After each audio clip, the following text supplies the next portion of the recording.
30년 된 미쳐버린 애니메이션 저저의 기묘한 모험 스톱모션 편입니다. 바로 시작합니다. 1.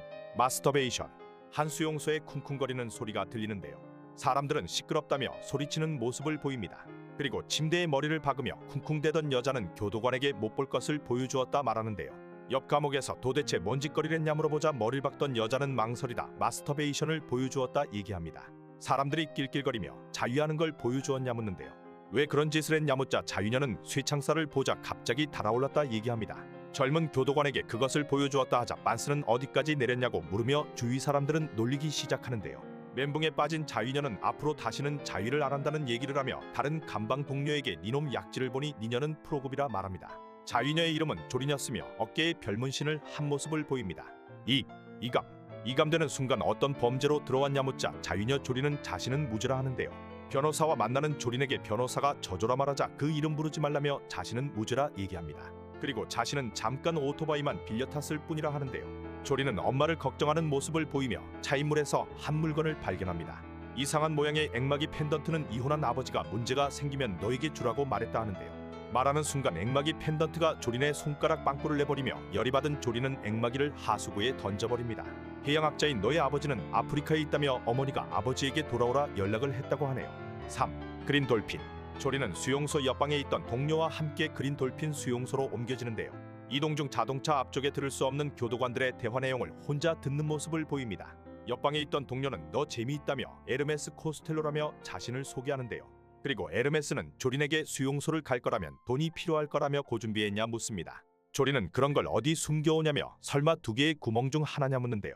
하지만 에르메스는 가슴 옆 실밥을 보여주며 이곳에 20달러 지폐가 5장이 있다 말해줍니다. 그리고 그린 돌핀에 도착한 버스에는 조린은 내리지만 에르메스는 내리지 않게 되네요. 4. 소근소근. 수용소로 이동 중 조린은 또 귓속말을 듣는데요. 에르메스가 남아있는 버스에서 돈을 어디다 숨겼냐며 에르메스가 처맞는 소리를 듣습니다.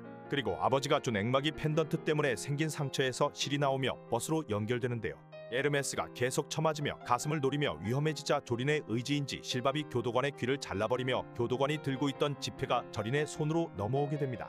조린은 이 상황을 이해 못하며 자신의 변호사를 다시 만나고 있습니다. 5. 과거. 변호사는 정확하게 어떻게 된 것인지 자신에게 얘기를 하라 하는데요. 과거 조린은 남자친구와 로메오와 빗길 드라이브를 하고 있었는데요.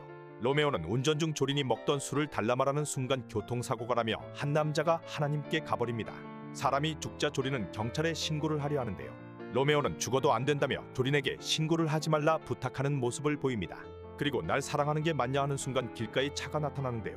빨리 도와달라며 둘은 시체를 트렁크에 실게 되었다고 말합니다.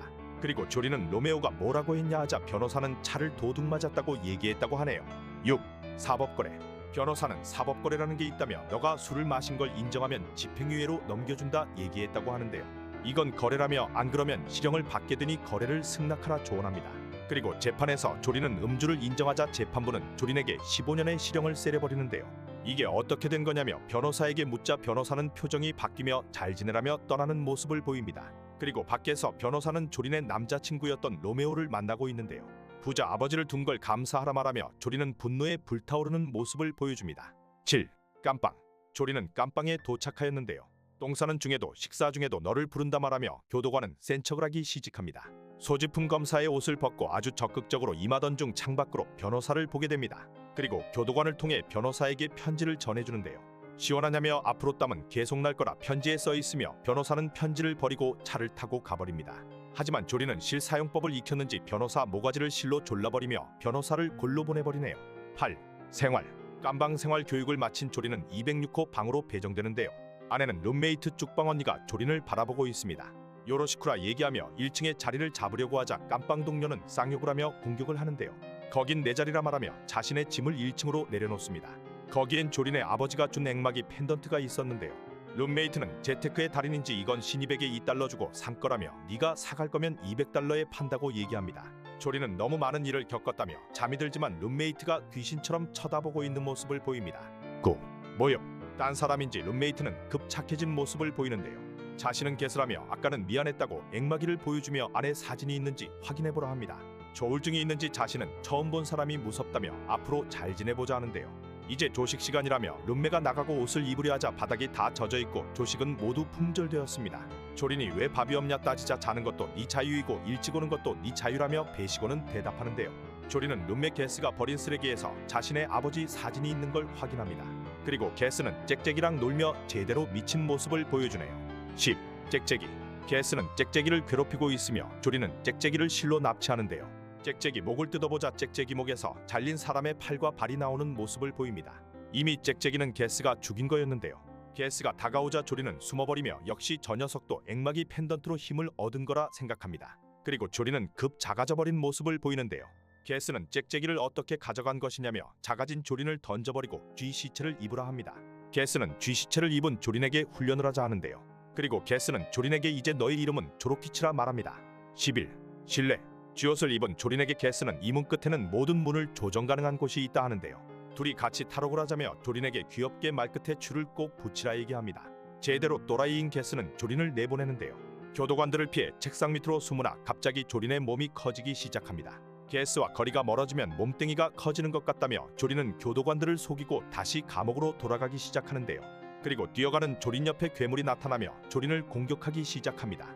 이 녀석은 구구돌즈였으며 구구돌즈는 자신의 실처럼 다른 사람에게 보이지 않는다며 조린을 공격하네요. 12. 실뭉치. 조린을 공격하는 구구돌즈를 누군가 가격하는데요. 조린의 실들이 뭉쳐버리며 엄청난 파괴력을 보여줍니다. 구구돌즈를 때려눕히자 게스가 나타나며 제발 내 구구돌즈를 죽이지 말라 하는데요. 조린은 누구에게 앵마기 펜던트를 샀냐 묻자 게스는 에르메스라는 신입에게 샀다 얘기해줍니다. 그리고 조린을 작게 만들어 사살구역에 던져버리는데요. 조린의 몸뚱이가 커지며 조린은 사살구역에서 죽으리기에 처하게 됩니다. 조린을 쳐놀려대는 게스를 실뭉치가 가격하고 이 녀석의 이름은 스톰풀이라 말하는데요. 돼지기 싫으면 빨리 자신을 빼내라며 감옥으로 돌아온 조린은 펜던트의 아빠 사진을 보고 있습니다. 13. 연구. 자신의 실뭉치 스톰풀이를 생각하는 조린은 탈옥을 어떻게 할지 생각하는데요. 그때 전화를 하던 한 여자가 조린에게 1달러만 빌려달라 하자 조린은 쿨하게 빌려주는 모습을 보입니다. 그 장면을 본 게스는 지금 당장 돌려받지 않으면 큰일이 날 거라 얘기하는데요. 뭔 개소리냐며 갑겠지라 말하는 조린을 게스는 나무라며 이 교도소에서는 금품을 주고받는 건 절대 안 된다 얘기합니다. 그렇게 소문이 나면 매일매일 지옥이 펼쳐진다고 하는데요. 게스는 이건 정말 너를 위한 충고라 얘기를 합니다. 14. 갚어. 돈을 갚으라며 조린은 금발을 찾아가는데요. 금발은 겁나 승질내며 조린에게 10달러를 더 빌려달라 얘기합니다. 조린이 뒤돌아가자 주위의 죄수들은 조린을 비웃는데요. 조린은 화장실로 들어가며 실 능력으로 금발이 먹던 커피에 무언가를 타자 금발은 급동 상황에 처하게 됩니다. 빨리 조린에게 나와달라는 금발은 10달러를 주며 조린은 10달러의 화장실 자리를 팔아버립니다. 그리고 이지매를 당하던 죄수에게도 급동 한 명 추가라며 빨리 화장실 자리를 차지하고 너 자신을 구하라 얘기하는데요. 또 한 명 급동 죄수가 보이며 조린은 자신의 방으로 돌아가려 하나 어떤 야구복을 입은 꼬맹이를 보게 됩니다. 이 야구 꼬맹이는 죽는 것보다 더 불행한 일이 생긴다며 조린에게 절대 면회실을 가면 안 된다 말하네요. 15. 면회다. 밥을 먹던 조린에게 면회가 왔다며 수갑을 채우는데요. 면회 시간은 최대 30분이며 키스는 불가하다 얘기해줍니다. 허가가 나올 때까지 기다리라는 교도관이 사라지자 어제 나온 야구 꼬맹이가 마지막 기회라며 다시 방으로 돌아가라 하는데요. 조린은 엄마가 왔을 거라며 그럴 수는 없다고 얘기합니다. 그러자 야구 꼬맹이는 무언가를 주며 이게 누나를 지켜줄 거라 하는데요. 먹다 남은 뼈다귀를 준 것인지 뼈다귀를 들고 조린은 면회실로 들어갑니다. 거기에는 한 남자가 서 있으며 엄마에게 받은 펜던트는 어디 있냐 묻네요. 16. 오야지. 아버지를 만난 조린은 교도관을 후려치는데요. 당신인 줄 알았다면 오지 않았다며 나는 독방으로 갈 거라 합니다. 조린의 아빠는 널 여기에 오게 한 건 남친 로메오가 아니라 좀깔리에 일하는 녀석이라 하는데요. 현재 이곳에 수감되어 있으며 좀깔리는 굉장한 스나이퍼라 말합니다. 백내장 때문에 눈알이 잘 보이지 않으며 너희 차에 시체를 던지고 돈 밝히는 변호사를 고용하게 만들었다 하는데요. 조린은 뭐 때문에 날 여기에 쳐넣은 거냐고 묻자 조린이 아버지는 네가 내 피의자 조씨 가문의 피를 이어받았기 때문이라 얘기합니다. 그리고 패던트를 만지고 스탠드 능력을 익혔냐 묻는데요. 그걸 사용해서 법을 무시하고 이곳을 나가자 합니다. 17. 싫어. 조린은 싫다며 돌아가려 하는데요. 교도관의 담배가 바뀌어 있으며 조린은 수갑에 언제 풀렸냐 생각하는 순간 어떠한 공격을 받기 시작합니다. 조린의 아빠는 시간을 멈추며 조린은 다행히 손뭉치가 총알을 막아주었는데요. 존갈리 A가 저격한 게 분명하다며 그도 우리와 같이 스탠드의 능력을 갖고 있다고 합니다. 교도관이 깨어나서 소리치자 존갈리 A가 보낸 스탠스 능력이 움직이기 시작하는데요. 조린의 아빠가 교도관을 밀쳐내며 총알이 몸을 뚫고 지나가 버립니다. 조린의 아빠는 적건 위성이자 스탠드라며 저 녀석이 총을 쏘기 전 공격해야 한다 하네요. 그리고 조린은 실을 발사합니다. 18. 어디서? 스탠스 A는 감옥에서 총질을 준비하는데요. 주위 똥파리를 보며 곧 바람이 파리의 움직임이다라는 쌉소리를 시전합니다. 그리고 교도관이 말대로 쿠린의 아버지 조스타가 왔다며 나의 사정거리 안에 있다 말하는데요. 쿠린은 라이터를 이용해 스프링클러를 작동시켰으나 상황은 크게 바뀌지 않고 그때 야구 꼬맹이가 나타나며 기둥 및 돌벽을 3개 차라 얘기합니다. 조린이 돌벽을 찾아 숨겨둔 통로가 나오는데요. 존 갈리에 의해 스탠드가 야구 꼬맹이를 쫓아가자 조린은 이렇게 도망칠 수는 없다며 야구 꼬맹이를 구하러 나갑니다. 아빠는 야래야래라 말하는 모습을 보입니다. 19. 어린이 존 갈리에이는 아이를 추적 중인데요. 조린은 야구 꼬맹이가 있던 쓰레기통을 뒤져 비상 통로를 찾아냅니다. 그리고 야구 꼬맹이를 스탠드가 쫓고 있는데요.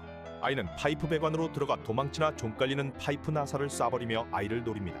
조린은 실그물을 발사하며 존 갈리는 목표물을 변경하는데요. 조린의 머리를 뚫어버린 줄 알았으나 가스통을 미리 부셔놔 기류를 방해했다며 조린은 존 갈리의 스탠드를 박살을 내버립니다. 그리고 존 갈리는 머리에 피를 흘리며 쓰러지고 맙니다. 야구 꼬맹이는 아직이라며 내가 준 뼈를 아직 몸에서 떼면 안 된다고 하네요. 20. 환각 조스타가 찾아오며 조린은 근처에 존 갈리가 왔다며 빨리 숨으라 하는데요. 조스타는 그건 불가능하다며 야구 꼬맹이와 존 갈리에 대해 얘기하는 조린에게 그건 불가능하다 얘기합니다. 조린은 뭔가 이상하다며 저스타에게 니놈 총 맞은 상처가 어디 갔냐 묻는데요. 자신의 상처도 없어졌다며 주변 상황이 녹아내리며 돌아버린 모습을 보입니다. 그리고 야구 꼬맹이의 말이 떠오르며 뭔가 앞뒤가 하나도 안 맞는다 하는데요. 무언가를 자각했는지 조린은 이건 현실이 아니라며 눈을 뜨게 되는데요. 다시 면회실에서 의식을 찾은 조린은 상황을 파악 중이며 이 뼈가 상처를 내지 않았다면 환각에서 깨지 못했을 거라 말합니다. 그리고 스톤프리로 발악을 시작합니다. 21. 일어나. 조린은 저스타를 겨우 깨우며 서로 움직일 수 없다 말하는데요. 스톤프리를 나오게 해보라며 조스타는 나가자 얘기하네요. 그리고 자신의 스탠드 스타플래티나를 꺼내며 조린과 스톤프리의 아구창을 후려버리네요. 조린이 날아가며 면회실 문이 열립니다. 면회실을 빠져나온 부녀는 그 뼈는 여자의 천골이라는 뼈라며 상같은 물질의 녹은 거로 보인다 말합니다. 펜던트를 절대 잃어버리지 말라며 저스타와 조린은 탈옥을 시도합니다. 도면을 보며 잠수정을 이용하여 탈출할 거라 저스타는 말하는데요. 자빠지는 조린을 도와주지는 않고 펜던트만 챙기는 모습을 보이며 소중히 다루라 말합니다. 그리고 누군가 조용히 따라오고 있다 하네요. 22. 미행자 뒤따라온 자는 존 갈리였는데요. 앞에 온 교도관을 쏴버리며 부녀에게 다가갑니다. 그리고 또 존 갈리 스탠드가 보이는데요. 조스타는 시간을 멈춰버리며 우리의 적은 2명이라고 말합니다. 놈들이 노린 건 자신이라며 스타플래티나로 오라오라오라오라를 갈겨버리는데요. 하지만 뒤에 나타난 끈적이 적은 한 발 늦었다며 화이트 스네이크라 말하며 조스타에게 무언가를 빼내까고 저스타는 마탱이가 가버립니다. 그리고 저스타는 이 펜던트엔 위치 추적기가 있으니 조린에게 가지고 먼저 빠져나가라 하네요. 널 항상 소중히 했다며 금방 쫓아갈 거라 합니다. 조스타가 뺏긴 건 스탠드였으며 존 갈리가 나타나 총질을 하기 시작합니다. 23. 실 총질의 조린은 빡이 쳤는지 존 갈리를 가지고 노는데요. 스톤프리로 존 갈리를 오라오라오라오라 해버리며 쓰러뜨려버립니다. 조스타는 탈출 쓰러지며 조린은 저스타를 끌고 잠수정 쪽으로 향하는데요. 시부럴 도대체 어디 있는 거냐 소리치며 바다 쪽으로 나가자 잠수정이 나타나기 시작합니다. 하지만 이미 조스타는 죽어버린 뒤였는데요. 하지만 조린은 탈출을 하지 않고 감옥으로 돌아가는 모습을 보입니다. 그리고 실을 연결하여 야구 꼬맹이의 위치를 파악하며 조스타의 스탠드를 훔쳐간 끈적이를 찾아 죽이려 돌아간다고 하네요. 야구 꼬맹이는 자신은 엠포리오라며 그 뼈는 죽어버린 자신의 엄마의 뼈였다고 말합니다. 조린은 스탠드를 되찾아오면 아버지는 반드시 살아날 거라 말하는 모습을 보이는데요. 그리고 끈적이는 자신의 정체를 아는 건 너밖에 없다며 존 갈리를 죽여버리고 조조의 기묘한 모험 스톤프리 1부는 막을 내립니다. 감사합니다.